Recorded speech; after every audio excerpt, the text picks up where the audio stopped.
Trust wallet থেকে কুকয়েনে কীভাবে আপনারা লাইট কয়েন মানে এলটিসি ট্রান্সফার করবেন। অনেকে আছেন যারা বাইন্যান্সে লাইট কয়েন নেন, সেক্ষেত্রে বাইন্যান্সের মতনই একটা প্ল্যাটফর্ম হচ্ছে কুকয়েন। কুকয়েন নিয়ে কিন্তু অলরেডি ভিডিও দিছি কীভাবে অ্যাকাউন্ট করতে হয়। তো এখানে আমি চলে আসলাম কুকয়েনে এবং এখানে আমি সার্চ করব হচ্ছে স্পটে। এখানে আমি এলটিসি লিখে সার্চ করব, এই লাইট কয়েনে চলে আসবে। তারপর হচ্ছে এখানে ডিপোজিট আইকনে ক্লিক করব। ডিপোজিট আইকনে ক্লিক করলে আমাদের এখানে একটা অ্যাড্রেস শো হবে, সেই অ্যাড্রেসটা আমাদের কপি করতে হবে, ঠিক আছে।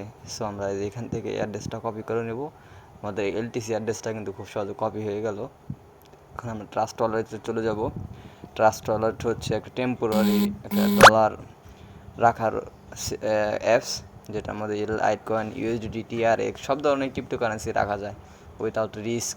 তো আমি অ্যাড্রেসের জায়গায় এখানে আমি কুকয়েন অ্যাড্রেস বসিয়ে অ্যামাউন্টটা দিয়ে দেবো, কত অ্যামাউন্ট আসলে আমি কত ডলার আমি ট্রাস্ট ওয়ালেট থেকে কুকয়েনে নিতে চাই। নিয়ে জাস্ট নেক্সটে চাপ দিব, চাপ দিয়ে এখান থেকে আমি কনফার্ম করে দেবো, ঠিক আছে।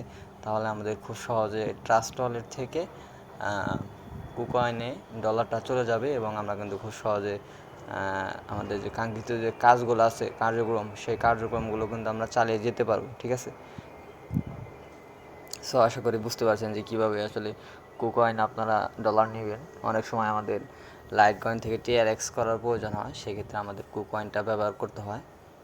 সো ভিডিওটি আশা করি ভালো লাগছে। যদি ভালো লাগে তাহলে আপনাদের বন্ধুদের সাথে শেয়ার করবেন। চ্যানেল নতুন হয়ে থাকলে অবশ্যই চ্যানেলে সাবস্ক্রাইব করবেন, যাতে এরকম ভিডিও আপলোড করতে আমি উৎসাহ পাই। সো অবশ্যই একটা লাইক দিয়ে দিবেন। তো কুকয়েনে কীভাবে অ্যাকাউন্ট করবেন সেই নিয়ে কিন্তু ভিডিও দেওয়া আছে, চাইলে দেখে আসতে পারেন। সো ভিডিওটি দেখার জন্য ধন্যবাদ সবাইকে।